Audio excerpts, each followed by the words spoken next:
photograph me in the news. And I was like, I don't want to, I don't know you. I think you've got promise. The glamour, the grit, the authority. Utter Joy. sheer untrammeled delight. 1988. In a smoky basement. Sticky floor, loads of beer. And I was doing an open spot and Melanie was in the audience. And there were loads of blokes on. It was bloke. And then young Perkins comes on. So good, so funny. She had no material. No. She just made it up and it was hilarious. And all the blokes was seething with jealousy. And then I went up as a sort of manager figure. I sort of said something like, I think you've got promise. And I thought, who's that old lady? I was in the year above, which in university terms is a lot. Very old lady. My dog licking who knows what part of her body, but I've got a good idea. The Silver Prince, aka my husband, clicking on to his social media platforms. And then getting angry. Yes. Yeah. Hissing and kind of tutting and hissing. Every single ruddy morning, way earlier than I want to even wake up, like at 5:45. But I think that's better than 5:30 reveille because your dog wants another crack at her jennies. Oh, man. The Little Book of the Saints. Yes, I think it was called Ant and Bee. It was the first story that I was read, Ant and Bee. I don't know what they got up to. Probably just some funny, crazy stuff within the insect kingdom. They got into stuff that was mainly of one syllable. It was always ant and bee in the pool. It was very flea. Yes, it was one wheelable. syllable. It would have been one syllable. Yeah. Oh, I love the fact you'd have a voice from an imaginary friend. Our bad first was it's Sean, but imaginary friend. I think mine was Ubby. Ubby was my hanky, who also spoke. Mine was Tigger, who I've still got, very moth-eaten now. And I had quite a bad episode of Mumps. And I spent 2 weeks in bed, and me and Tigger had quite a lot of conversations. And Tigger yeah, Mumps, horrid. Oh, it's got to be one of the Fab Four, a.k.a. Blue Peter. Judd, I'm saying Judd. Leslie Judd. I'll go for John Noakes then. I'll go for John Noakes. Really hitting the youth crowd now. Also, I need to put in a shout for Maurice Stewart. The nation's favourite. Still is, mate. Incredible. The glamour, the grit, the authority, the presence. And also the fun. Yeah, she's a good laugh. Fun. She's just a brilliant human. Yeah. Yeah. Early doors. Youngest of 4. There are no photos of me. Albums of all the others. Albums and albums. There is one photograph of me. It's really awful, isn't it? It's sort of really nasty. So it was a compensatory thing. I just thought, no one cares. I probably really late. But then I realised I had no transferable skills. So this is what I've gone into. It's probably about 18, 19. And you got saddled with me, mate, because I had no transferable skills either. Remember you said to me, take my photo, and I never knew why. Photograph me in the news. And I was like, I don't want to, I don't know you. Photograph me, acknowledge me. And then we became friends. Oh, mate. Yes, it was. Oh, mate. We had a gig at college.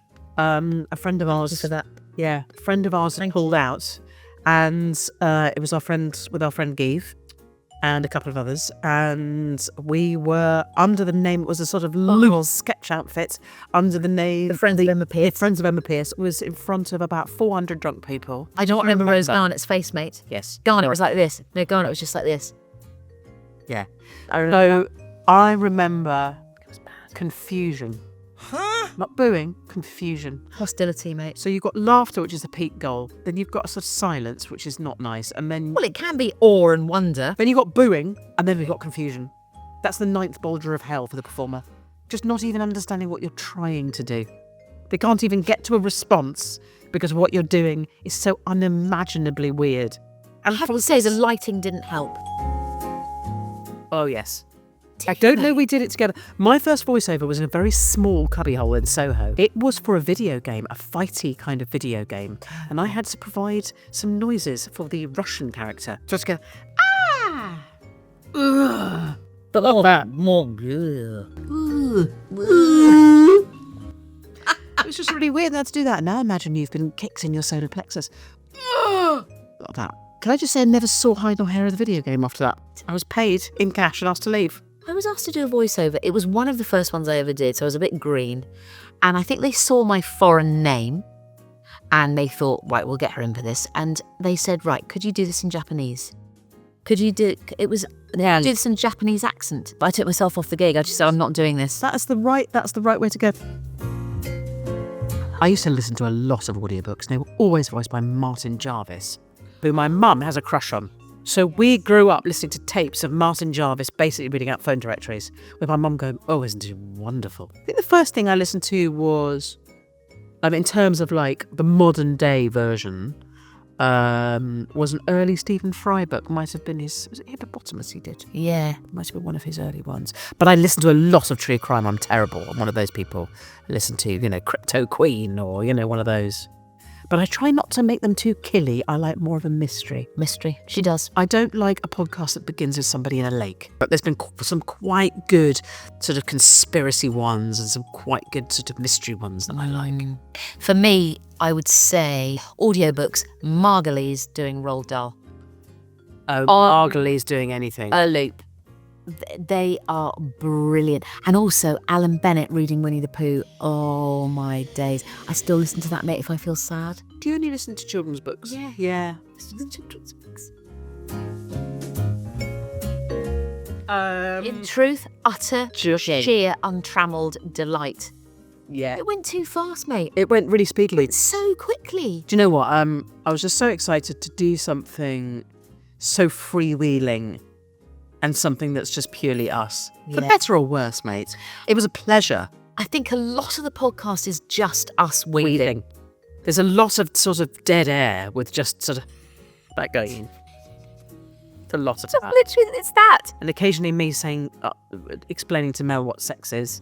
Mel's been a very good therapist. She taught me our boundaries and other Stamps. things. And about stamps. And tangential, just a lot of tangential. Why we laugh and a lot of things. And also she's helped me declutter my house. And I've helped you parallel. I'll be less bad at commitment.